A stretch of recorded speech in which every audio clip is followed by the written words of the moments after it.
यह बांग्लादेश में चुनाव संपन्न हो चुका है। सत्तारूढ़ आवामी लीग की भारी जीत के साथ हसीना लगातार चौथी बार प्रधानमंत्री बन चुकी है।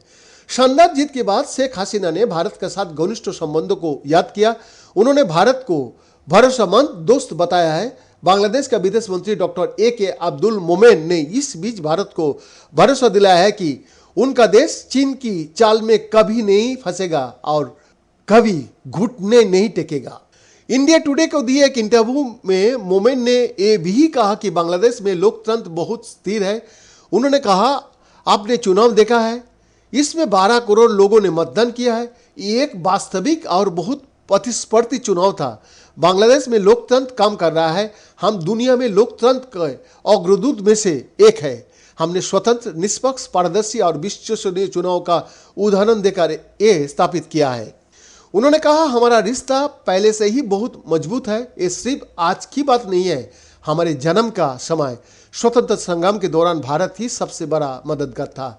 उन्होंने आज़ादी के लिए हमारी तरह खून बहाया है। हाल के वर्ष में हमारी प्रधानमंत्री शेख हसीना और प्रधानमंत्री नरेंद्र मोदी के नेतृत्व में हमने बहुत अच्छा तालमेल और संबंध विकसित किया है। PM मोदी ने इसे स्वर्णिम अध्याय बताया है और हम इस पर आगे बढ़ना चाहता है।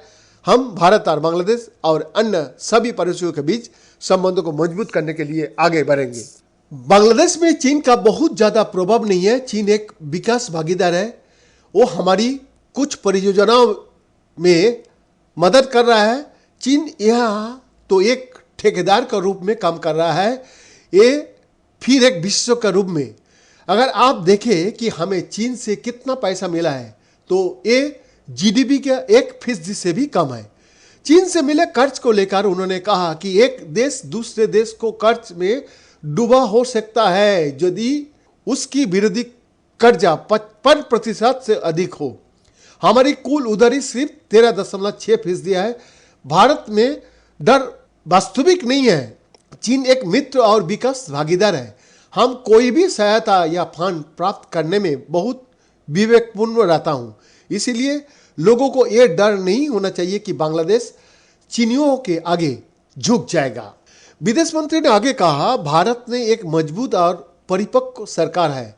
उनका नेतृत्व परिपक्व है और उन्हें मजबूत मूल्यों और परंपराएं विरासत में मिली है। भारत ऐसा कुछ नहीं करेगा जिससे भारतीय मूल्यों और सिद्धांतों को ठेस पहुंचे। इसलिए हमें इसकी चिंता नहीं है। बैद्यनाथ दास का रिपोर्ट।